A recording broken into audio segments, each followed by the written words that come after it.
చూస్తున్నారా? హల్లెలూయా, హల్లెలూయా చెప్పాలి బిగ్గరగా, హల్లెలూయా. మనము ఈ భూమి మీద ఎందుకు నిర్మించబడ్డాం, ఎందుకు ఈ భూమి మీదకి వచ్చాం అనే విషయంలో ఒక పాయింట్ ఏంటంటే దేవునితో సాన్నిహిత్యం, దేవునితో సహవాసం, దేవునితో కలిసి ఉండడం అనే అంశం నిమిత్తం ఈ భూమి మీద మనం సృష్టించబడ్డాం. పాయింట్ అర్థమైందా? ఎందుకు ఈ భూమి మీద పుట్టామంటే తెగిపోయిన సంబంధం మరలా క్రీస్తులో కడగబడి తండ్రితో జత చేయబడ్డానికి, దేవునితో సంబంధం కొరకు ఈ భూమి మీద పుట్టాం. అది దేవుని యొక్క నీతి. సో దేవునితో సంబంధం ఏర్పడాలి అంటే, దేవునితో సహవాసం మంచిగా ఏర్పడాలి అంటే ఏమేమి ఉండాలి అనే అంశంలో 10 అంశాలు చెప్పుకుంటూ వచ్చాను. ఇప్పటికీ 9 చెప్పాను.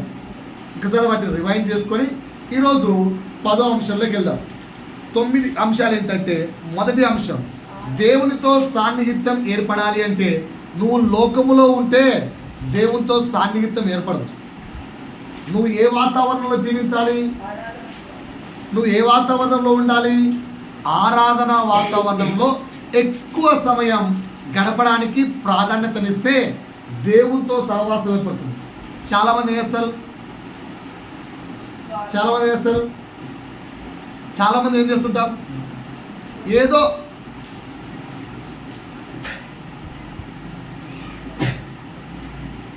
చుట్టూ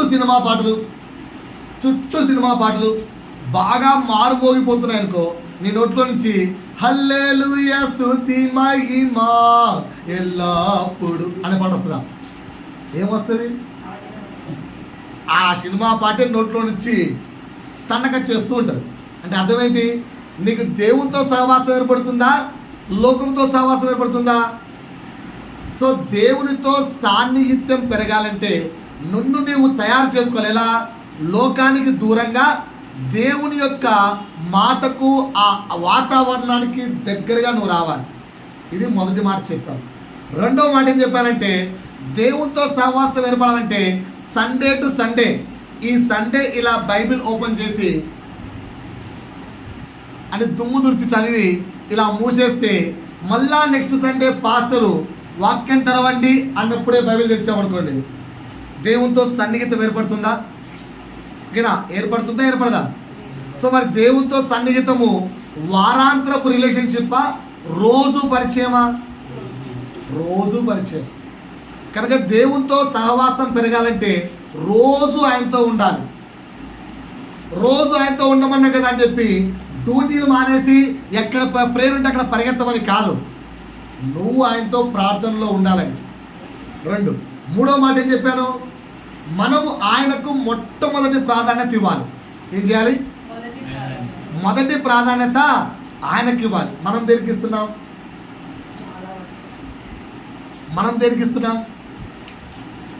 చెక్ చేసుకుంటే చాలా అంశాలు చెప్పాను. కాబట్టి యూట్యూబ్లో ఉంటుంది, రండి. దేనికి ప్రాధాన్యత ఇస్తున్నామంటే ఆయనకు తప్ప అన్నిటికి ఇస్తున్నాం. బెస్ట్ ఎగ్జాంపుల్ చెప్పమంటారా? ఈ నోరు దేవునికి ఎందుకు ఇచ్చాడు? ఎవరిని? ఓకేనా? ఈ నోటి నుంచి స్తుతించే మాటలు మాత్రమే వస్తున్నాయా, అన్ని రకముల మాటలు వస్తున్నాయా? ఎవరికి ఇంపార్టెన్స్ ఇస్తున్నావు? దేవునికేనా?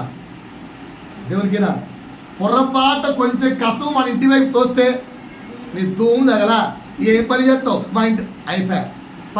ఈ నోరు ఏమైపోయింది? మంచిగా స్తుతించింది భయ్య దేవుడు.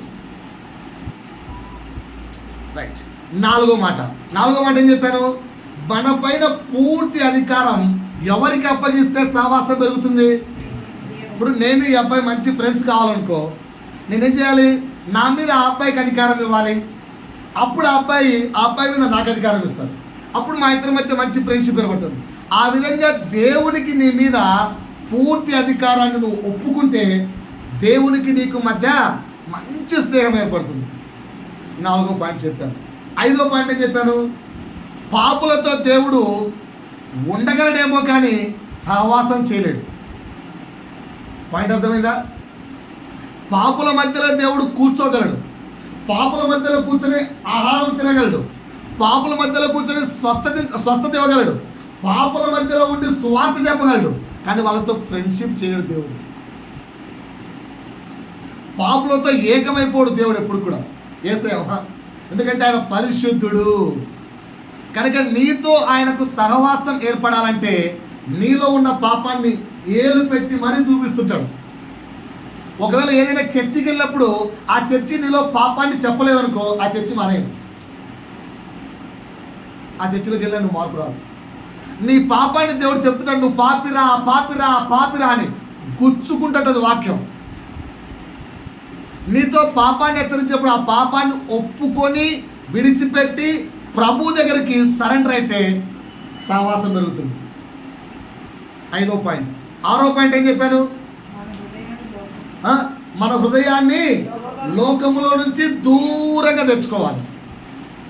లోకంలోంచి అంటే ఫ్రెండ్షిప్, వ్యసనాలు, అలవాట్లు, కోరికలు, ఇష్టాలు, శరీరేచ్ఛలు, శరీర విలాసాలు బయటకు వచ్చారు. నువ్వు ఎంత త్వరగా బయటకు వచ్చావనుకో అంత త్వరగా దేవునితో సహవాసం ఏర్పడుతుంది. అంత అయిపోయినాక ముసలి గొప్పను వచ్చి, తండ్రి ఇప్పుడు నాకు ఏ శరీర సుఖాలు వద్దునాయనా అంటే ఉంటుందా? ఆల్రెడీ శరీర సుఖాలు అయిపోయింటాయి. మృతుల్లో అయిపోయిన బాడీ దేవునికి ఉపయోగపడదు. నువ్వు యవ్వనంగా ఉన్నప్పుడే ప్రభు కొరకు లోకాన్ని విడిచి నీ ఆశలు, నీ ఇష్టాలు, నీ కోరికలు విడిచి ప్రభు దగ్గర రావాలి. అప్పుడు దేవునికి నీకు మంచి ఫ్రెండ్షిప్ ఏర్పడుతుంది. 7 ఓకేనా? 8వ మాట ఏం చెప్పాను? 7వ మాట ఏం చెప్పాను? పూర్తిగా సంపూర్ణంగా ఆయన సమర్పించుకోవాలి. Completely how to surrender to the lord. అప్పుడు దేవునికి నీకు మధ్య మంచి సహవాసం ఏర్పడుతుంది. బెస్ట్ ఎగ్జాంపుల్ అని చెప్పాను, అబ్రహాం అన్ని విడిచిపెట్టి సరెండర్ అయిపోయాడు. అందుకే నా స్నేహితుడా అని పిలిచాడు యేసు దేవుడు. పాయింట్ అర్థమైందా? 8వ పాయింట్ ఏం చెప్పాను? ప్రాణము కంటే ఎక్కువగా ఎవరిని ప్రేమించాలి?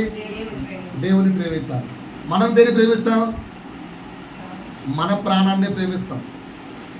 చెక్ చేసుకోండి. మన ప్రాణం అంటే మనకు చాలా పిచ్చి, మన ప్రాణం అంటే మనకు చాలా ఇష్టం. ఈరోజు మార్నింగ్ చదువుతుంటే ఒక 2 స్త్రీలను చదివాను. తెలంగాణలో పరిచర్య కొరకు నియమించబడిన 2 స్త్రీలు పురుషులు కాదు, ట్రైనింగ్ చెప్పి ఒక తెలంగాణలో ఒక మారుమూల ప్రాంతాన్ని ఎన్నుకున్నారట. వాళ్ళు వెళ్ళి ఇప్పుడు అక్కడ సంఘం కట్టి పరిచర్య చేస్తున్నారట. స్త్రీలు 2 స్త్రీలు. అందులో గొప్ప ఏముందన్నా? ఎంతమంది చేయట్లేదు, పెద్ద 2 స్త్రీలు నొక్కి మరీ చెప్తున్నావు. ఆ ప్రాంతానికి బలంగా ఉన్న పురుషులు వెళ్తేనే చంపేశారట వాళ్ళు. ఆ ప్రాంతంకి వెళ్ళి క్రీస్తు గురించి చెప్తే చంపేస్తారట వాళ్ళు. అలాంటి ప్రాంతంకి వెళ్ళి ఇప్పుడు పరిచర్య చేసి సువార్త చెప్పిన వాడు చెప్పట్లే, నేను సువార్త చెప్పిన వాడు చెప్పట్లే. అందుకే నాకు పాట పాడతాను. ఏదో పాట? నా పేరే తెలియని ప్రజలు ఎందరో ఉన్నారు. మనం వెళ్ళి చెప్తున్నాం, మనం వెళ్ళి నా ప్రేమను వారికి ప్రకటించండి అంటే మనం ఏం ప్రకటిస్తున్నాం? ఆయన పేరును ప్రకటిస్తున్నాం. సువార్త చెప్పకండి, పరిచర్య చేయండి. పరిచర్య చేయించుకోవడానికి నేను రాలేదే కానీ పరిచర్య చేయడానికి నేను వచ్చానని యేసంతటి వాడు చెప్పాడు. మనమేం చేస్తామరా అంటే నా యేసు గొప్పోడు, నా దేవుడు గొప్పోడు, నా దేవుడింట అని దేవుడి గురించి సువార్త చెబితే జనాలు రారు, జనాలు మారరు. నీ ప్రేమ క్రీస్తు చూపించినట్టుగా నువ్వు ప్రేమ చూపిస్తే, పరిచర్య చేస్తే జనులు మారుతారు. ఆ స్త్రీలు వెళ్ళి చంపుతున్న ఆ యొక్క ప్రాంతంకి వెళ్ళి పరిచర్య చేసి అక్కడ ఏంటమ్మా మీకు ఇంత ప్రేమ వచ్చిందంటే నా యేసయ్య నేర్పించాడు అని వాళ్ళ మనసులు గెలిచి వాళ్ళు ఇప్పుడు క్రైస్తవులుగా మార్చారంట. మన తెలంగాణనే. అందుకే నన్ను ప్రాణము కంటే ఎక్కువగా ప్రభువును ప్రేమించగలిగితే దేవునితో ఏం ఏర్పడుతుంది? మంచి సహవాసం. 9వ విషయం చెప్పాను, ప్రతి వ్యక్తికి దేవుడు కొన్ని తలాంతులు ఇచ్చింటాడు. ప్రతి వ్యక్తికి దేవుడు కొన్ని సామర్థ్యాలు ఇచ్చింటాడు. ప్రతి వ్యక్తికి దేవుడు కొన్ని వనరులు ఇచ్చింటాడు, సోర్సెస్. ప్రతి వ్యక్తికి కొన్ని బలాలు ఇచ్చింటారు. చెక్ చేసుకోండి. మీ ఇంట్లో నీకు బాగా ప్రార్థన చేసే బలం, మీ ఇంట్లో నీకు బాగా ఓర్చుకునే శక్తి. నిన్న కృష్ణగా అంటుంది, మన ఇంట్లో అందరికంటే అక్షయకు బాగా ఓర్చుకునే శక్తి ఇచ్చాడు. ఎట్ట భరించిందే అది. ఇంత పెద్దదాలం మనం భరించలేకున్నాం, అది ఎట్లా భరిస్తుంది? నువ్వు ఏదని చెప్పు, సమస్య వచ్చి మా అక్షయకు వాళ్ళు ఇట్ట చాలా ఈజీగా, చాలా సులభంగా. మనిషికి కాకపోతే కష్టాలు జంతువులకు వస్తాయి డాడీ, అంత ఈజీగా తీసుకుంటారు. మేబీ ఆమెకు దేవుడు ఆ బలం ఇచ్చాడేమో. కొందరికి ఏడ్చే బలం ఇచ్చింటాడు, కొందరికి మోకరించి ప్రార్థించే సామర్థ్యం ఇచ్చింటాడు. మీకు చెప్పాను అవన్నీ కూడా. అట్లా ఒక్కొక్కరికి ఒక్కొక్క సామర్థ్యం ఇచ్చింటాడు. ఆ సామర్థ్యాన్ని ప్రభు రాజ్యాన్ని కట్టడానికి నువ్వు ఉపయోగిస్తే బల నమ్మకమైన మంచి దాసుడా అని పిలిచి నీతో స్నేహం చేస్తాడు. ఇది 9వ పాయింట్. గడిచిన వారం చెప్పాను. ఈ వారం ఇంకొంచెం ముందుకెళ్ళి 10వ పాయింట్ నేర్చుకుందాం. మత్తయి సువార్త 25వ అధ్యాయము. దేవునితో సహవాసం ఏర్పడాలి అంటే, దేవునితో మంచి స్నేహం ఏర్పడాలి అంటే, ఇక్కడ 25వ అధ్యాయంలో ఎప్పుడు చదువుకున్న లేఖనమే, దాంట్లో నుంచి కొంచెం నేర్చుకుందాం అనుకుంటున్నాను. మత్తయి సువార్త 25:1 నుండి 13 వరకు. పరలోక రాజ్యము తమ దివిటీలను పట్టుకొని పెళ్లి కుమారుని ఎదుర్కొనుటకు బయలుదేరిన 10 మంది కన్యకలను పోలి ఉన్నది. ఎంతమంది కన్యకలు? 10 మంది. ఎంతమంది కన్యకలు? 10 మంది. రైట్. వీరిలో 5 బుద్ధి లేని వారు. ముందే చెప్పేశారు. 5 మంది ఎవరంట? బుద్ధి లేని వారు. మిగతా 5 మంది ఎవరు? 5 బుద్ధి గలవారు. 5 మంది ఎవరు? బుద్ధి గలవారు. 5 మంది ఎవరు? బుద్ధి లేని వారు. మొదటి 5 మంది బుద్ధి లేని వాళ్ళు, నెక్స్ట్ 5 మంది బుద్ధి గలవారు అనుకుందాం. ఇప్పుడు మొట్టమొదటి ప్రశ్న మీకు మీరు వేసుకోండి, మనము ఎవరిలో ఉన్నాం? ప్లీజ్, అందుకే అన్న మాకు చర్చికి రావాలంటే ఏందన్న అన్ని ప్రశ్నలతో వేసుకోండి. 5 మంది ఎవరంట? బుద్ధి లేని కన్యకలు. మిగతా 5 మంది ఎవరంట? బుద్ధి గలవారు. మనము ఏ కోవలకు వస్తాం? బుద్ధి లేనినా బుద్ధి గలానా? బై బర్త్ క్రిస్టియానిటీలో చాలా సీనియరిజం ఉంది, సీనియారిటీ బాగా ఉంది. కానీ లాస్ట్కి ఎక్కడికి ఉన్నాం? ఇక్కడ ఇక్కడ ఇక్కడ ఇక్కడ చెప్పాలి. చెప్పరా ఆన్సర్? ఎవరు కూడా ఏంటండి ఇట్లయితే కొంచెం ముందుకు వెళ్ళమంటారా? రైట్, ముందుకు తీసుకెళ్దాం. బుద్ధి లేని వారు తమ దివిటీలను పట్టుకొని. ఇక్కడ రాసుకోండి. దివిటి. దివిటి అంటే తెలుసు అందరికి. దివిటి అంటే ఏం తెలుసు కదా? కర్రకు మంచిగా క్లాత్ చుట్టి ఓకేనా, నూనెలో ఆ క్లాత్ ఇట్లా నానబెట్టి క్లాత్ ముట్టిస్తారు. ఎక్కడైనా గృహలోకి వెళ్ళాలన్నా ఎక్కడికి వెళ్ళాలన్నా వెలుగు కోసము దాన్ని పట్టుకొని వెళ్తూ ఉంటారు. దివిటి తెలుసు కదా, అర్థమైంది. ఇప్పుడు దివిటి అంటే ఆత్మీయంగా మన శరీరానికి సాదృశ్యం. రాసుకోండి. దివిటి దేనికి సాదృశ్యం? మన శరీరం. దివిటి అంటే మన శరీరం. అట్టెట్ట చెప్పారు సార్, దానికి దీనికి లింక్ ఏంటి సార్ చెప్తాను. ఇక్కడ బాగా నా వైపు చూడండి. దివిటి అంటే ఏంటి? మన శరీరం. ఇంకా నెక్స్ట్ పట్టుకొని తమతో కూడా నూనె తీసుకొని. దేన్ని తీసుకెళ్లారు? నూనె. నూనె అనగా పరిశుద్ధాత్మకు సాదృశ్యం, పరిశుద్ధాత్ముడికి సాదృశ్యం. నూనె అంటే ఎవరు? దేనికి సాదృశ్యం? పరిశుద్ధాత్ముడికి. గుర్తుపెట్టుకోండి. రైట్. బుద్ధి గలవారు తమ దివిటీలతో కూడా సిద్ధలో నూనె తీసుకొని పోయి. దివిటీలతో కూడా ఏం తీసుకెళ్లారు? ఒక చిన్న మనం బుడ్డి కాకుండా ఎక్స్ట్రా కొంచెం క్యాన్లో నూనె కూడా తీసుకెళ్లారు. ఎవరు? బుద్ధి గల కన్యకలు. బుద్ధి లేని కన్యకలు చేశారు, ఓన్లీ దివిటీని మాత్రం నూనెలో పెట్టి ముట్టించుకొని వెళ్ళిపోయారు. పాయింట్ అర్థమైందా? పాయింట్ అర్థమైందా? నెక్స్ట్ పెళ్లి కుమారుడు అంటే యేసు. రాసుకోండి. పెళ్లి కుమారుడు యేసు. పెళ్లి కుమారుడు దేనికి సాదృశ్యం? యేసుకి సాదృశ్యం. నెక్స్ట్ ఆలస్యము చేయగా అంటే అయిపోయింది కదా. ఆలస్యము చేయగంటే రాకడ ఇంకా ఆలస్యం అవుతుంది అని అర్థం. యేసు రెండవ రాకడ ఇంకా ఆలస్యం అవుతుంది. ఎందుకు ఆలస్యం అవుతుంది? నిన్ను నన్ను రక్షించడానికి, నిన్ను నన్ను రక్షించడానికి. కీర్తి వింటున్నావా? రాకడ అంటే ఏంటి? సరే, ఆలస్యం అంటే ఏంటి? ఆలస్యం అంటే ఏంటి? క్రీస్తు రాకడ కొంచెం లేట్ అవుతుంది. ఎందుకు లేట్ అవుతుందో తెలుసా? ఎవరూ నశించకూడదని చెప్పి ఇంకా దేవుడు మనకు కృపను అనుగ్రహిస్తున్నాడు. ఈరోజు వాక్యం విని ఒక మంచి తీర్మానంలోకి రాక ఇంకా ఆలస్యం చేస్తే మనకంటే మూర్ఖులంటేది బుద్ధి లేని కండకెళ్ళకి మనం వెళ్ళిపోతాం. కనుక జాగ్రత్తగా వాక్యం విందాం, జాగ్రత్తగా ప్రభు మాట విందాం. అర్థమవుతుందా? సో దివిటి అంటే ఏంటి? మన శరీరం. నూనె అంటే ఏంటి? పరిశుద్ధాత్ముడు. పెళ్లి కుమారుడు ఎవరు? పెళ్లి కుమారుడు ఎవరు? పెళ్లి కుమారుడు ఎవరు? యేసు. నెక్స్ట్, ఆలస్యం అంటే ఏంటి? ఆయన రాకడ ఆలస్యం అవుతుంది. పాయింట్స్ అర్థమయ్యాయా? 4 పాయింట్లు చెప్పాను. ఇప్పుడు మీకు డౌట్, దివిటి మన శరీరం ఎందుకైంది అని. ఇప్పుడు ఇలా మండుతున్న దివిటి చూడండి, మీకు ఏం కనిపిస్తుంది? కళ్ళకు మండుతున్న దివిటి ఒకటి కనిపిస్తుంది. కానీ అది మండడానికి కారణం ఎవరు? దాని లోపల ఉన్న నూనె. చెక్ చేసుకోండి, క్లాత్ కాలదు, క్లాత్ కాలదు. మీరు చెక్ చేసుకోండి. నువ్వు గంట సేపు దివిటిని పట్టుకెళ్తే గంట సేపు క్లాత్ అలాగే ఉంటుంది. క్లాత్ కాలదు. క్లాత్ కాలంటే, బట్ట కాలాలి అంటే దాని లోపల ఉన్న నూనె మొత్తం అయిపోయిన తరువాత క్లాత్ కాలుతుంది. సో మన కళ్ళకు కనిపించేదేమో క్లాత్, దివిటి, కానీ మండుతున్నదేమో నూనె. అంటే మనకు కనిపించే ప్రతి క్రియ, నీ హృదయాంతరంగంలో హృదయము చెప్పే ప్రతి మాటకు క్రియ రూపంలో కనిపించేది ఏంటి? శరీరం. అందుకే దివిటికి శరీరము సాదృశ్యం. కనిపించని నూనె నీ హృదయ అంతరంగంలో అన్ని ఆలోచనలు చెప్పేది హృదయమే. ఆ హృదయ అంతరంగంలో పరిశుద్ధాత్ముడు ఉండాలి. సో నూనె అంటే పరిశుద్ధాత్ముడు మనకు ఉండాలి. రెండో పాయింట్ అర్థమైందా? పెళ్లి కుమారుడు ఎవరు? మనం ఎవరి కొరకు ఎదురు చూస్తున్నాం? యేసు రాకడ కొరకు ఎదురు చూస్తున్నాం. 4వ మాట, ఎందుకు యేసు రాకడ ఆలస్యం అవుతుంది?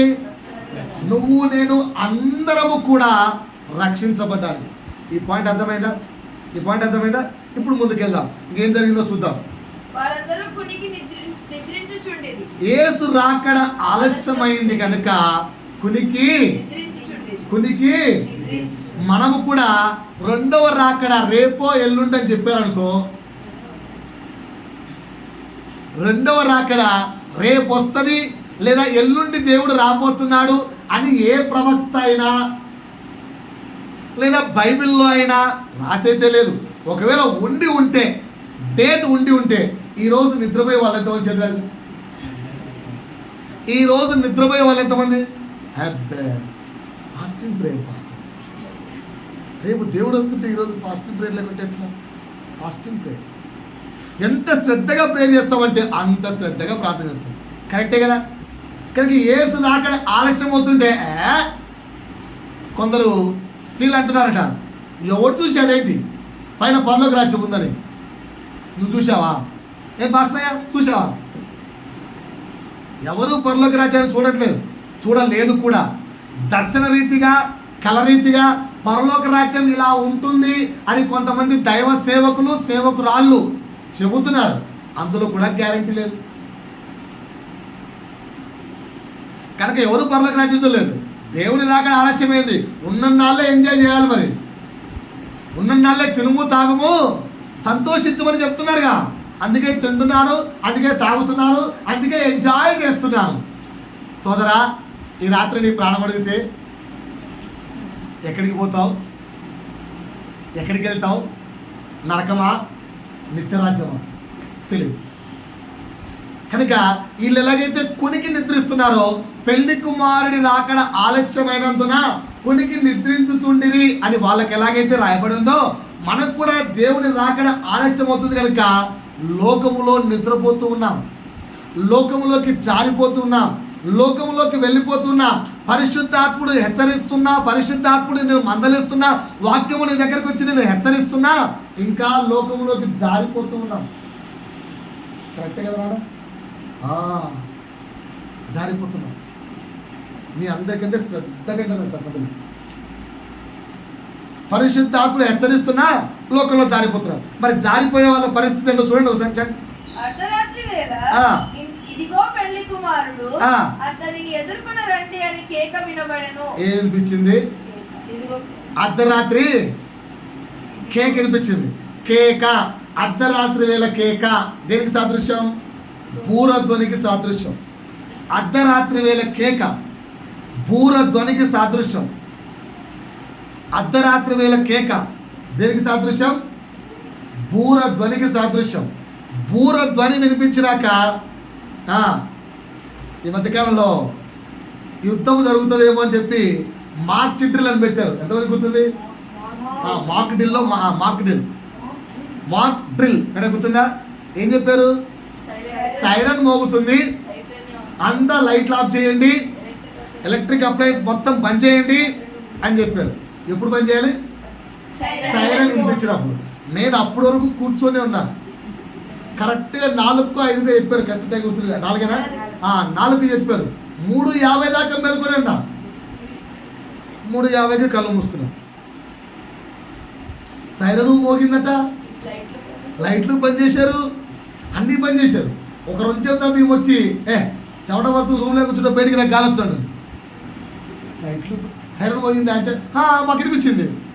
పాపి నాకేమిస్తుంది? వినపరాలి. అట్లే ఉంటే దేవుడు రాక నువ్వు అనుకోవచ్చు, అంత గట్టిగా బూరతోని మోగితే మనకి వినిపించదా ఏంది? మనం లేయమా ఏంది? అబ్బే వినిపిదమ్మా. లోకల్లో పడిపోయినప్పుడు బూరధ్వని వినిపించదు. ఒకవేళ వినిపించినా జరిగేదేదో ముందు చూడండి. చూడు. అప్పుడు ఆ కన్యకలందరూ ఎంతమంది? 5 మంది 10 మంది? 10 మంది లేచారు. అంటే ఏంటి అర్థం? ఏంటి? పాపులకు సైతం బూరధ్వని వినిపించింది. అబ్బా గుడ్. రైట్. టక శరీరాన్ని వేశారు. దేవుని కోసం సర్దుకున్న ప్రభు రెడీ తీసుకెళ్ళు. సర్దుకుందాం అంటే ఏం లేవు. బుద్ధి లేని కన్యకల దగ్గర ఏం లేదు, నూనె లేదు, ఆరిపోయింది. ఏం ఆరిపోయింది? పరిశుద్ధాత్ముడు ఆరిపోయాడు అక్కడ. పరిశుద్ధాత్ముడు వెలిగించిన దీపం ఆరిపోయింది అక్కడ. ఇన్ని రోజులు నీకు సమయం ఇచ్చాం, ఇంత రోజు నీకు జీవితాన్ని ఇచ్చాం. 70 సంవత్సరాల 80 సంవత్సరాల 50 సంవత్సరాల 30 సంవత్సరాల జీవితాన్ని దేవుడు ఇచ్చాడు. పరిశుద్ధాత్ముడి తేర వెలిగించుకోమన్నాడు. వెలిగించుకోకుండా నువ్వు ఆర్పేసుకున్నావు. సరే, మరి సిద్ధంగా పరిశుద్ధాత్మ ఉందా? ఎందుకు లేదు పాస్టర్? పక్కనే చర్చి. నూనె అయిపోతే బాధ ఏముంది? పక్కనే చర్చి. మా పాస్టర్కి ఇంతుంది అభిషేకం. భయ్యా చూస్తున్నారా? నాలో నూనె అయిపోతే ఏముంది? నాకు పరిశుద్ధాత్మ లెక్కనే ఉంది. మా పక్కనే చర్చి. ఆ బూర దిగి అక్కడి నుంచి ఆయన కిందికి వచ్చేలో నేను పరిగెత్తుకుంటే చర్చికి వెళ్ళి పాస్టర్ దగ్గర నుంచి పరిశుద్ధాత్మ తీసుకోలేను. కొంచెం పాస్టర్కి తక్కువ అభిషేకం ఉందా? చెయ్యేస్తే టచ్ వెళ్ళి మా పాస్టర్తో చేయి పెట్టించుకుంటా. కథం పరిశుద్ధాత్మ నాకు వచ్చేస్తాడు, నేను కూడా పైకి వెళ్ళిపోతాను. అవునా? అవునా? చదవండి. బుద్ధి లేని ఆ కన్యకలు మా దివిటీలు ఆరిపోతున్నాయి. మాలో పరిశుద్ధాత్మ కార్యాలు లేవు. మేము ఆల్రెడీ లోకల్లో మునిగిపోయాము. మేము ఆల్రెడీ లోకల్లో మునిగి తేలుతున్నాము. అయ్యా పరిశుద్ధాత్ముడు మా దగ్గర లేడు కనుక మీ దగ్గర పరిశుద్ధాత్మ ఉంది కదా పాస్టర్ అయ్యా, కొంచెం మాకు ఇవ్వగలరా? ఇవ్వగలమా? పరిశుద్ధాత్మను ఎవరికైనా ఇవ్వగలమా? లేదంటే ఏదైనా అభిషేకం ఎవరికైనా ఇవ్వగలమా? ఎవరికైనా ఇవ్వగలమా? దేవుడు ఎవరికి ఇచ్చినా పరిశుద్ధాత్మ సామర్థ్యం కొలది, ఎవరి శక్తి కొలది వారికి పరిశుద్ధాత్మను దేవుడు అనుగ్రహించి ఉన్నాడు. అంతేగాని వీడికి అనుగ్రహించిన పరిశుద్ధాత్మను పక్క వ్యక్తికి ఎవరు ఇవ్వలేరు. అది కాని పని. ఏ వ్యక్తికి వాని మోతాదుకు మించి దేవుడు పరిశుద్ధాత్మ సామర్థ్యం ఇవ్వలేదు. కనుక నువ్వు పక్కనే చర్చి కదా, మా పాస్టర్ తోపు కదా, మా పాస్టర్ పెద్ద పాస్టర్, చాలా అభిషేకం ఉంది, లేదా మా భర్త దగ్గర చాలా అభిషేకం ఉంది, మా భార్య దగ్గర చాలా అభిషేకం ఉంది, మా తమ్ముడి దగ్గర చాలా అభిషేకం ఉంది, నేను తీసుకుంటానులే. No chance. No chance. అందుకే చెప్తుంటాం, మా మా డాడీ పాస్టర్ అండి, అయితే మా అన్న కూడా పాస్టర్ అండి, అయితే మా సిస్టర్ కూడా వేరే సంఘం నడుపుతున్నారండి, అయితే నేను కూడా అప్పుడప్పుడు మ్యూజిక్ వాయిస్తానండి, అయితే రక్షించబడ్డావా లేదా? ప్రభుతో స్నేహం ఉందా లేదా? నేను రోజు చర్చికి వెళ్తాను సార్, అయితే ఒక వ్యక్తి షేవింగ్ షాప్కి వెళ్ళినప్పుడు కనిపించేవాడు. ఇక్కడికి జుట్టు ఉండేది, జుట్టు ఇక్కడికి ఉండేది. ఏదో మాట కలుపుతా, సరే ఈ వ్యక్తిని చర్చికి ఆహ్వానిద్దాం, సువార్త చెప్తాం అని చెప్పి మెల్లిగా మాట్లాడుతూ మాట కలిపితే హో మీరు పాస్టరా అన్నాడు. అవును సార్, అక్కడే చర్చ్ ఉంటుంది, రావచ్చు కదా అని. అంటే sir I'm great music player sir అన్నాడు. మా చర్చిలో డోలక్ ఉంది సార్, వచ్చి కొట్టచ్చు కదా అని. సార్ మా చర్చిలో 1000 మంది ఉంటారు సార్.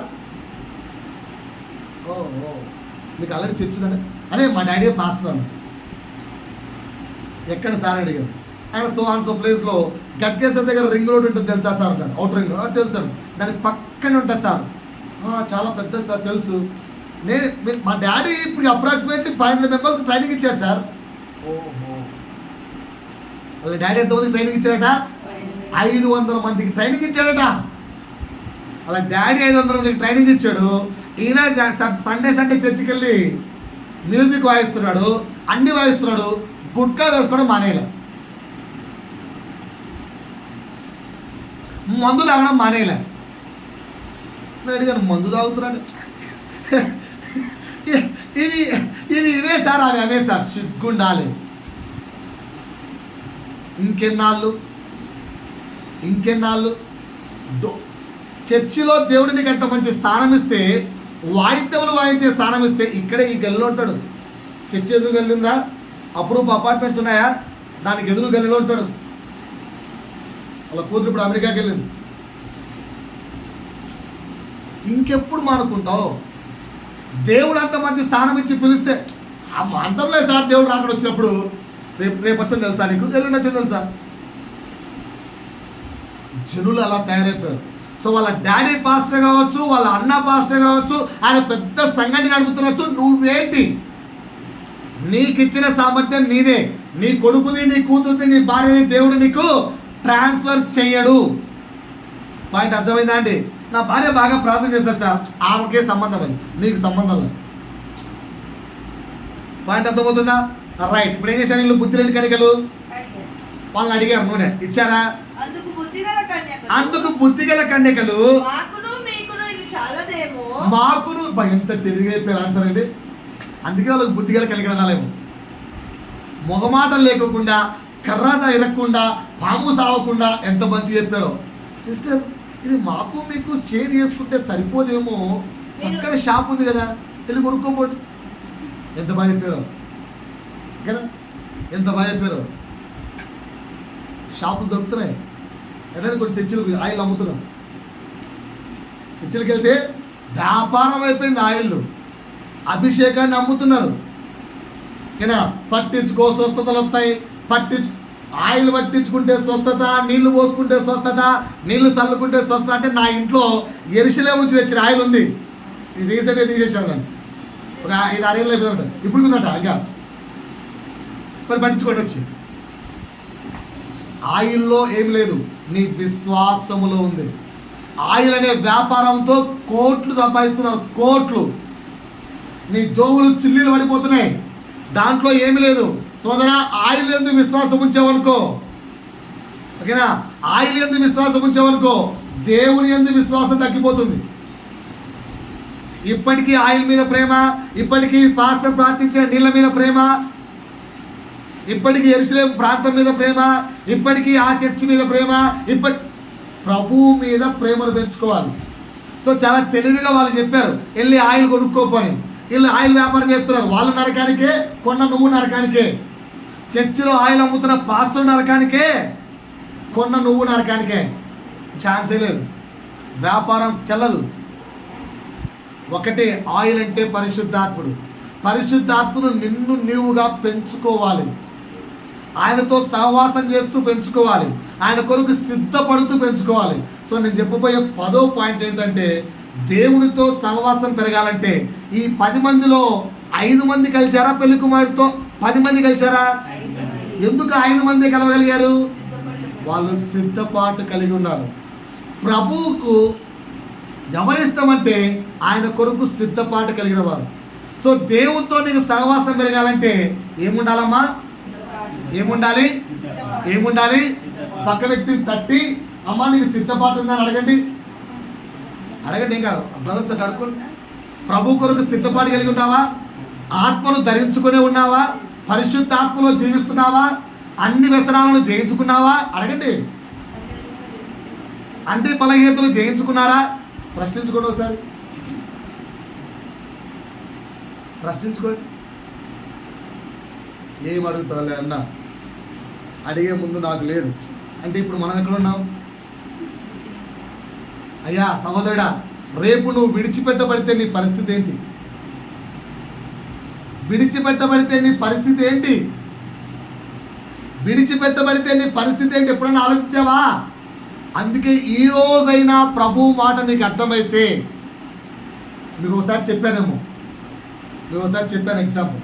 టామ్ అనే ఒక విశ్వాసి, ఒకగానొక కొడుకంట, తల్లికి ఒకగానొక కొడుకంట, టామ్ పేరు కదా. చర్చ్ అంటే రానంట, చర్చ్ అంటే అసహ్యమంట, చెప్పాను మీకు ఆల్రెడీ. అలాంటి వ్యక్తి ఒకరోజు వాళ్ళ మమ్మీ బతిమలాడితే రారా నాయనా అంటే వెళ్ళాడు. చర్చికి వెళ్ళిన రోజు నాలాంటి పాస్టే, ఈ రోజు ఏంటి చివరి రోజు అయితే ఎక్కడికి వెళ్తావురా అని అడిగాట. ఎక్కడికి వెళ్తాను పాస్టర్? ఆబ్వియస్లీ ఎక్కడికి? ఆబ్వియస్లీ పరలోకానికా, స్వర్గానికా, నరకానికా? నరకానికా? ఆ మాట పట్టుకొని ప్రభుతో ఆ సండే తీర్మానించుకున్నామంట. ఏమని? తండ్రి, ప్రతిరోజు నేను నీతో కలుస్తా, నేను నీతో మాట్లాడుకుంటా, నేను నీతో సహవాసం చేస్తా, ఇక నీ సహవాసాన్ని విడిచిపెట్టను. అది ఎంత పనున్నా రోజు మధ్యాహ్నం 12 నుంచి 1 గంటగా నీకు నాకు ఫ్రెండ్షిప్ అని తీర్మానించుకున్నాను. ప్రతిరోజు 12 కాగానే అందరూ 12 to 2 వాడి లంచ్ టైం, 12 to 1 వెళ్ళి ప్రేయర్ చేసుకొని 1 to 2 తినేవాడట. సంవత్సరం అయిపోయింది, 2 ఏళ్ళు అయిపోయింది. 2 ఏళ్ళ తర్వాత వెళ్తుంటే హ్యూజ్ యాక్సిడెంట్, 2 కాళ్ళు పోయాయి. ఆఫ్టర్ 4 days కోమాలోంచి బయటకు వచ్చాడు టామ్ అనే వ్యక్తి. బయటకు వచ్చి వెక్కి ఏడుస్తున్నాడట, గుడ్డలు బాదుకుంటూ ఏడుస్తున్నాడట. ఈ డాక్టర్ అనుకుంటున్నాడు కాళ్ళు పోయినాయి కదా, పాపం కాళ్ళు ఎందుకు ఏడుస్తున్నాడేమోలే, పై ఎట్లా చెప్పాలని చెప్పి అనుకుంటుంటే కాళ్ళు పోయినందుకు ఏడవలేంట ఆ వ్యక్తి. డాక్టర్ని అడిగంటే ఎందుకు నాయన ఏడుస్తున్నావు అంటే, అయ్యా నేను బెడ్ మీద పడి ఎన్ని రోజులు అయింది అని అడిగాడట. అంటే నువ్వు బెడ్ మీద ఉండబట్టి 4 రోజులు అయిందిరా, లక్కీయెస్ట్ పర్సన్, త్వరగా నీకు కోమలోంచి కోలుకున్న స్లో వచ్చింది అని చెప్పాడంట. అయ్యో ఎక్కడ లక్కీయెస్ట్ అండి, కాళ్ళు పోతే పోయినాయి, అలా బెడ్ మీద అయినా కూడా నా 12 గంటలకు నా దేవుడిని నేను కలుసుకోలేదు. మనము చిన్న ఉద్యోగం ఉంటే ఆహా, చిన్న పని ఉంటే ఆహా అన్నీ వదిలేస్తుంటాం. ఆ వ్యక్తి కాళ్ళు పోతే పోయినాయి, బెడ్ మీద నా దేవుని కలుసుకోలేకపోతేనే అని ఏడుస్తున్నాడు వెక్కి. డాక్టర్ ఆశ్చర్యం, ఈడేంట్రా బాబు ఇటు ఏడుస్తున్నాడు వెళ్ళిపోతే ఆయన చూసిన దర్శనం ఏంటో తెలుసా? ఆయన చూసిన విలువైన దర్శనం తెలుసా? అప్పుడు కుమారుడా, యేసయ్య ఆయన కోసం వచ్చాడంట. 4 రోజుల నుంచి నీ దగ్గర ఉన్నాను రా అని చెప్పాడు. 4 రోజుల దగ్గర నుంచి అయ్యో నా టాప్ 12 గంటలకు నా దగ్గర రాలేకపోతున్నాడే, నాతో మాట్లాడలేకపోతున్నాడే, నాతో ముచ్చటించలేకపోతున్నాడని బాధపడి యేసే వచ్చి 4వ రోజు లేపాడు. మనం మాట్లాడుకుందాం. అప్పుడు చెప్పాడు, అయ్యా నాకు కాళ్ళు పోయాయి కదా, కానీ నీ దగ్గర రాలే కదా అంటే, ఈరోజు నువ్వు రావద్దులే నాయన టామ్, నువ్వు చనిపోయే వరకు నేను రోజు వచ్చి నీతో మాట్లాడతా. ప్రతిరోజు ఏసి వచ్చి మాట్లాడుకునేవాడు కూర్చొని. అది కదా నిర్ణయం తీసుకోవడం అంటే. విని ఏదో చర్చించి పెట్టి దాటిపోయిన తర్వాత మళ్ళీ యథావిధిగా తరాబదిగా నా బ్రతికింతే, నా అలవాటు ఇంతే, నా మాట ఇంతే, నా జీవితం ఇంతే, నా బ్రతికింతే అనుకుంటే ఇంకెప్పుడు సిద్ధపడతావు సహోదరుడా? ఆలోచించుకో. సమయం గడిచిపోతుంది. 10 ఏళ్ళు, 20 ఏళ్ళు, 30 ఏళ్ళు, 40 ఏళ్ళు, 50 ఏళ్ళు, ఒంటికి 50 ఏళ్ళు వచ్చేస్తున్నాయి. ఇంకెప్పుడు సిద్ధపడతావు? ఈ రోజైనా బుద్ధిగల కండకల నుంచి నేను సిద్ధపడాలి అని నేర్చుకోకపోతే బ్రతుకు వెళ్తాం. పాయింట్ అర్థమైందా? నేను సిద్ధపడుకోకుండా మా పాస్టర్ అభిషేకాన్ని తీసుకుంటానులే, ఇంకొక వ్యక్తి అభిషేకాన్ని తీసుకుంటానులే, మా పాస్టర్ గొప్పలే, నేను గొప్ప సంఘంలో మెంబర్లే, ఇవేమి చెల్లవు. దయచేసి యేసయ్య దగ్గర రికమెండేషన్స్ చెల్లవు. పొరపాటు ఇప్పుడు నేను రికమెండ్ చేశాననుకో, నువ్వు నరకానికే, నేను నరకానికే, టికెట్ గ్యారంటీ. కనుక నాకు ధైర్యంలో రికమెండ్ చేయడానికి, ఆయన కింద పనుల్లో మేమంతా అంతే. సో నువ్వు నిర్ణయం తీసుకో దేవునితో ఎలా ఉన్నావు. సో ఇప్పుడు ఇంకొంచెం ముందుకెళ్తూ ఒక 10 అంశాలు నేర్చుకుందాం. ప్రభు చిత్తం అయితే ఎన్ని అంశాలు 10 ఉన్నాయి. ఈరోజు ఎన్ని వీలైతే నేర్పిస్తాను. ప్రభువు కొరకు, ప్రభువుకై నువ్వు సిద్ధపాటు కలిగి ఉన్నావా? అది నా అంశం. చెప్పండి. ప్రభువు కొరకు, ప్రభువుకై నువ్వు సిద్ధపాటు కలిగి ఉన్నావా? పక్క వ్యక్తిని తట్టి అడగండి, సిస్టర్ సిద్ధపాటు కలిగి ఉన్నారా అని. బ్రదర్స్ అయితే అడగండి, ఏం చెప్తున్నారు ఆచరణండి. ప్రభువు కొరకు, ప్రభువుకై సిద్ధపాటు కలిగి ఉన్నావా? కొన్ని అంశాలు ఒక 10 చెప్తా అనుకుంటున్నాను. ఏ అంశాల్లో సిద్ధపాటు కలిగి ఉన్నారో చెప్తాను. మొదటి అంశం రాసుకోండి. మొదటి అంశం దేని అంటే ఏ అంశాల్లో సిద్ధపడి ఉన్నారు? దేవుని సన్నిధికై నీ సిద్ధపాటు ఎంత? దేవుని సన్నిధికై సిద్ధపడుతున్నావా? బాగానండి. దేవుని సన్నిధికై సిద్ధపడుతున్నావా? మనం చెప్పే ఆన్సర్లు చెప్పంటారా, లేదా మన శరీరం చెప్పే సాకులు చెప్పంటారా? చదువుతానండి. ఏం మాట్లాడుతున్నావు పాస్టర్? ఏంటి ఊరికి అండమేనా? ఊరికి నన్ను అండమేనా? నా సిచ్యువేషన్ నీకు తెలుసా? తెలియదు. మరి అంటే అంటమేంది? ఎన్ని కష్టాలు పడి సంఘానికి వస్తున్నారని తెలుసా? ఎంతో పేదపడి దేవుడి సన్నిధికి వస్తారని తెలుసా? నా కష్టం నీకుంటే చచ్చిపోయేవాడి వాడికి నువ్వు. నా కష్టం నీకు తెలుసా? తెలియదు. శరీరం చెప్పే సాకులువే. నా కష్టం నీకు తెలుసా? తెలీదు. అదే మాట పాస్టర్ అడిగితే, నా కష్టం నీకు తెలుసా అమ్మా అని ఆన్సర్. విశ్వాసి అడుగుతాడు, ఏమమ్మా చర్చికి సరిగా వస్తున్నావా, రాలేకపోతున్నావే, ఎందుకమ్మా దేవుని సన్నిధిలో ఉంటున్నావా, ఉండలేకపోతున్నావా అంటే విశ్వాసం చెప్పే సాకులు ఏంటి? నా కష్టం నీకు తెలుసా? నిజంగా పాస్టర్ తెలియదు. మరి పాస్టర్ కష్టం నీకు తెలుసా? సరే యేసయ్య కష్టం నీకు తెలుసా? తెలియదు. కానీ కేవలం నీ శరీరం చెప్పే సాకులు మాత్రమే గొప్పగా చేసుకుంటాం. ఇంకో మాట తెలుసా? నా హెల్త్ కండిషన్ నీకు తెలుసా? తెలియదు. నీ హెల్త్ కండిషన్ దేవుడికి ఎందుకు తెలియాలి? రైట్. ఇంకా ఎంతగా అలసిపోతున్నాను తెలుసా? రోజు నైట్ డ్యూటీ చేసి వచ్చాను.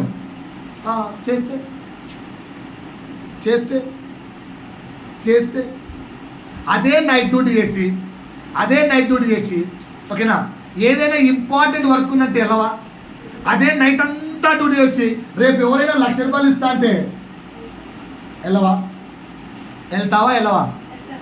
మరి పాయింట్ క్లియరా? ఇంకో మాట, నా ఫైనాన్షియల్ ప్రాబ్లమ్స్ నీకు తెలుసా? తెలీదు. నా ఫ్యామిలీ ప్రాబ్లమ్స్ నీకు తెలుసా? తెలీదు. ఇవన్నీ నీ శరీరము దేవుని సన్నిధికి రాకుండా నిన్ను మోసపరుస్తుందని తెలుసుకో. అది ముందు నువ్వు తెలుసుకో. దేవుని సన్నిధికి ప్రాధాన్యత ఇవ్వకుండా, దేవుని సన్నిధికి విలువనివ్వకుండా, దేవుని సన్నిధి అన్నిటికంటే గొప్పది అని నువ్వు తెలుసుకోకుండా నిన్ను చేయడానికి నీ శరీరము నిన్ను మోసపరుస్తుందని తెలుసుకో. శుక్రవారము పడుకుంటూ నా భార్య కూడా ఇప్పుడు చెప్పలేదు.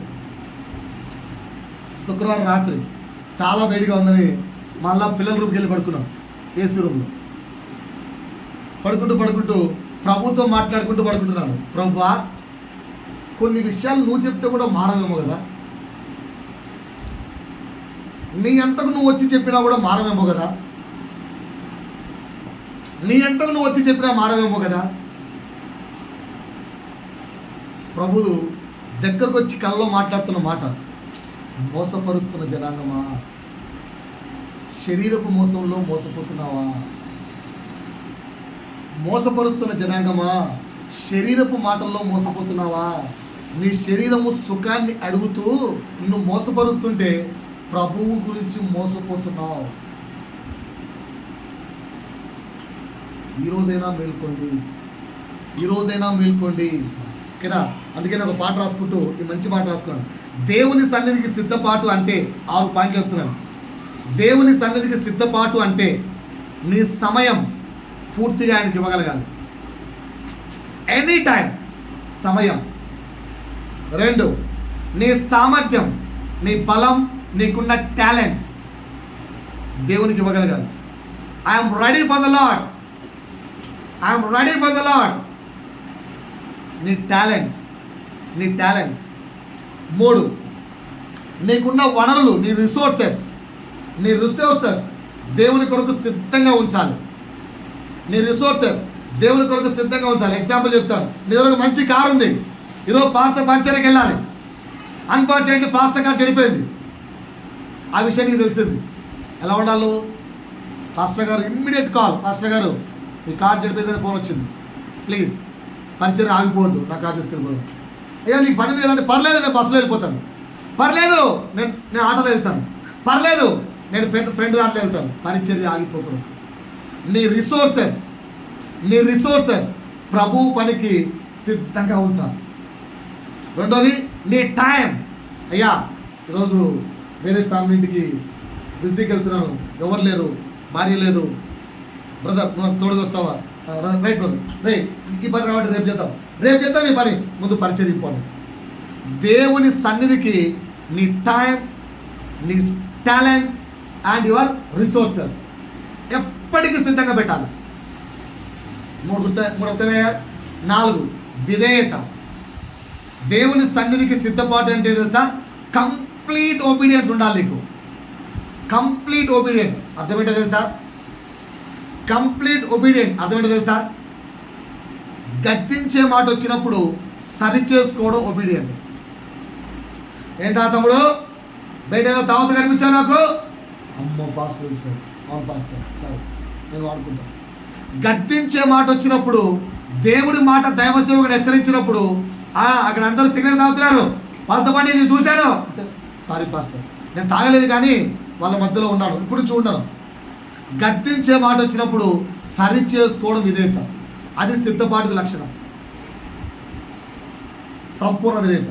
4 అయిపోయిందా? 5, పని చేయడానికి సిద్ధమైన మనస్సు సిద్ధపాటు. పని చేయడానికి సిద్ధమైన మనస్సు సిద్ధపాటు. పని చేయడానికి సిద్ధమైన మనస్సు సిద్ధపాటు. దేవుని పని చేస్తున్నారా? ఎంతమంది చెప్పగలరు నేను దేవుని పని చేస్తున్నాను?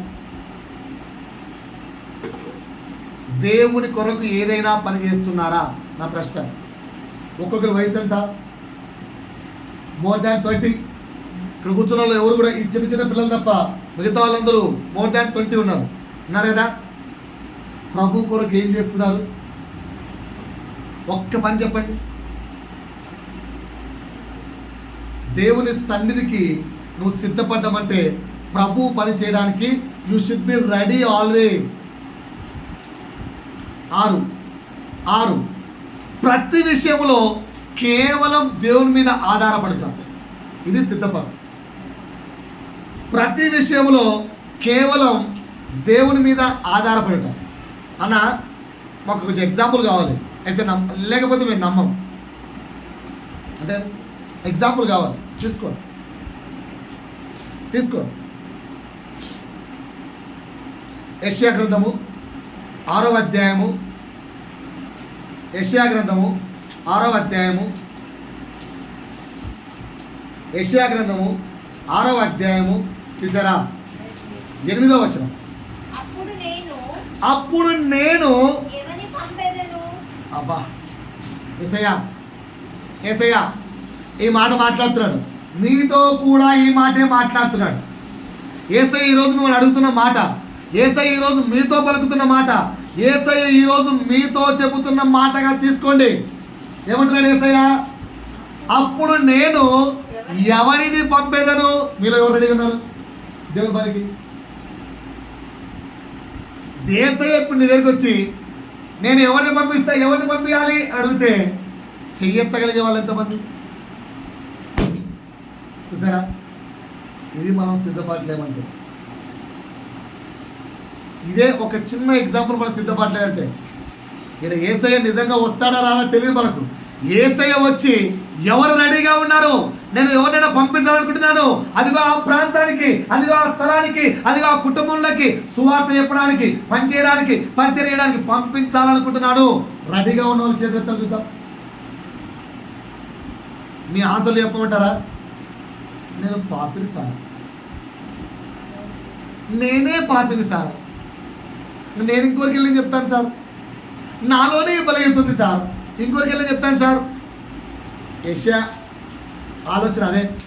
కానీ వేశాడు దేవుడు.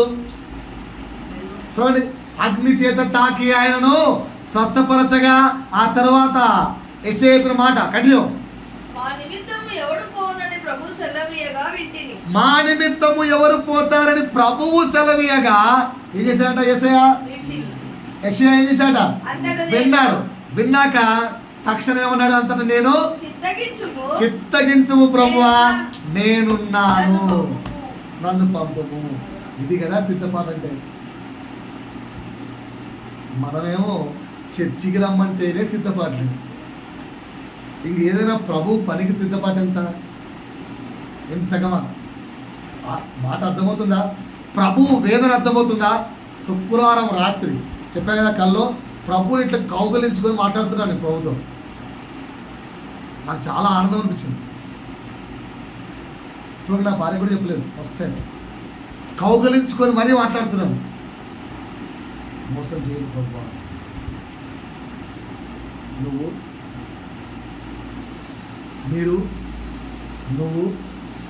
ప్రభువును మోసం చేస్తున్నావా? మరి ప్రభు అడిగితే ఏం చెప్తావు?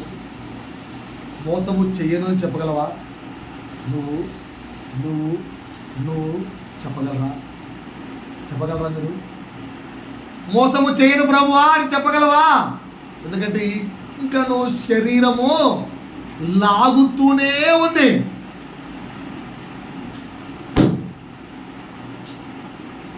చెప్పలేకపోతున్నా. కానీ ఇక్కడ యెషయా ఏమంటున్నాడు? చిత్తగించు ప్రభువా, I'm there, you don't worry, I'm there. మనం చెప్పే సాకు ఏమంటుంది తెలుసా? సార్ నాకే అంతంత మాత్రం, నేనే అంతంత మాత్రం, నాకే వాక్యం అంతంత మాత్రం. నీకు వాక్యం తెలియాల్సిన అవసరం ఏంటి? నీ జ్ఞానంతో పనేంటి? నీ టాలెంట్తో పనేంటి? మాట్లాడేది ప్రభువు కదా, నీతో పని చేయించుకునేది ప్రభువు కదా, ఆయన సామర్థ్యం గలవాడు కదా. నువ్వు ఓకే అంటే చాలు, you will use, that's all. నువ్వేమో వెనుకేస్తున్నావు. కాకపోతే ఇంకో వ్యక్తిని చూపిస్తాను. పౌలు, అపోస్తలుడైన పౌలు ఏం చెప్పాడు? అపోస్తలుడైన పౌలుకు బెండు తీస్తారని చెప్పాడు. ఏరా, నా ప్రజల్నే చంపేస్తావా? ఇప్పుడు నుంచి నువ్వు నా కోసము దెబ్బలు తినట్టుగా ఇక ఎప్పుడు తినవు. అన్ని శ్రమలు, పౌలు పడ్డన్ని శ్రమలు ఎవరు పడలేదు. ఎక్కువ మాట్లాడితే యేసు కూడా పడలేదు. యేసు పౌలుకి అన్ని శ్రమలు ఇచ్చాడు, అవన్నీ ముందే చెప్పాడు. కానీ పౌలు ఏమన్నాడు? నువ్వు పంపిస్తే నేను రెడీ, ఐఎమ్ రెడీ. కొన్ని సందర్భాల్లో పరిశుద్ధాత్ముడే ఆగరా ఒక్క నిమిషం అంటే టైం అయిపోతుంది, ప్రభు టైం వేస్ట్, పదం అంటాడు. అట్లా పరిగెత్తాడు. ఆగరా, నెమ్మదిగా ఉండరా అంటే కూడా ఉండలేదు, పరిగెత్తాడు. ముందే హెచ్చరిస్తే కూడా. అంటే దేవుని కొరకు నేను రెడీ, దేవుని సన్నిధి కొరకు నేను రెడీ. దేవుని సన్నిధి అంటే I'm ready. Can you say that word? ఇప్పుడు ఆ మాట చెప్పగలుగుతున్నామా? ఆ మాట ఉందా? ఆలోచించుకోండి. దావీదు, మూడో ఎగ్జాంపుల్ ఎవరు? దావీదు. చిన్నోడిని అభిషేకిస్తే ఏమన్నాడు? ఫస్ట్ దావీదు ఏమంటే తెలుసా? నానా బాబు దానిలో నిన్ను దేవుడు అభిషేకించమన్నారా అంటేనే ఒప్పేసుకున్నాడా? ఏమని తింటాడు? సార్ నాకంటే మా అన్నలు ఉన్నారు సార్ పెద్దోళ్ళు, నాకంటే మా అన్నలు పెద్దలు ఉన్నారు సార్. లేదురా, దేవుడు నిండే అభిషేకించమన్నాడు. యాక్సెప్ట్ చేశాడా లేదా? సరెండర్ అయిపోయాడా లేదా? అయ్యో నేను ఇంత చిన్నోన్నే రాజ్యం పరిపాలించగలనా, రేపు రాజుగా ఉండగలనా, అయ్యో నా వల్ల అవుతుందా, నాకు సామర్థ్యం ఉందా, ఏమైనా సందేహించాడా? బలవంతుడా దావీదు? శక్తివంతుడా దావీదు? బాగా కండలు తిరిగిన ఖాయం గలవాడా? కాదే. కానీ యుద్ధంలో ఎప్పుడైనా ఓడిపోయాడా? గొల్లియాతు చేతిలో ఓడిపోయాడా? సింహం చేతిలో ఓడిపోయాడా? ఎలుగుబంటి చేతిలో ఓడిపోయాడా? ఏ సమస్య దగ్గరైనా ఓడిపోయాడా? గెలిపించగల దేవుడు నాతో ఉన్నాడు. అందుకే ఏమన్నాడు? యుద్ధము నాది కాదు, యుద్ధము యెహోవాది. నువ్వెందుకు అలా నమ్మి దేవుని దగ్గరికి, దేవుని సన్నిధికి ఇంపార్టెన్స్ ఇచ్చి సిద్ధపడట్లేదు? సోదరుడు మాట అర్థమైంది ఈరోజు మీకు? మొదటి పాయింట్ ఏం చెప్పాను? దేవుని సన్నిధి కొరకు నీవు సిద్ధపాటు కలిగి ఉండాలి. అంతేగాని శరీరము నేర్పించే సాకులకు దయచేసి లొంగిపోకండి. శరీరము ఎందుకులే, అబ్బ ఏం పోతావులే, ఈరోజు కానకలేదులే, ఈరోజు కాళ్ళనత్తనాయిలే, అబ్బ ఈరోజు తల్లచందులే, అబ్బ ఈరోజు బాగాలేదులే, అబ్బ ఇప్పుడే దరిద్రంగా ఈ మొగుడు తిట్టారులే. సాకులు దేవుని సన్నిధి రాకుండా శరీరం నేర్పిస్తుంది. కానీ నువ్వెలా ఉండాలి? పరిగెత్తాలి. రెడీగా ఉన్నావా? రెడీగా ఉన్నావా? సిద్ధపడి కలిగి ఉన్నావా? మొదటి పాయింట్ అర్థమైందా? మొదటి పాయింట్ అర్థమైందా? ప్రభు చిత్తమైతే మిగతా 9 పాయింట్లు వచ్చే వారం చెప్తాను. ఈరోజు ఏం నేర్పించాను? కూర్చోమ్మా. ఈరోజు ఏం నేర్పించాను? బుద్ధిగల కన్యకల వలె ఉండాలా, బుద్ధి లేని కన్యకల వలె ఉండాలా? ఈ రోజైనా తీర్మానించుకోవాలి. ఏమని? బుద్ధిగల కన్యకల వలె సిద్ధపాటు కలిగి ఉండాలి. దేనికి సిద్ధపాటు కలిగి ఉండాలి? మొట్టమొదటిది దేవుని సన్నిధికై సిద్ధపాటు కలిగి ఉండాలి. దేవుని సన్నిధికై సిద్ధపాటు కలిగి ఉండాలి. ప్రభు చిత్తమైతే మిగతా 9 ఏ అంశాల కొరకు సిద్ధపాటు ఉండాలో వచ్చే వారం నేర్పిస్తాం. మోకరించాలి.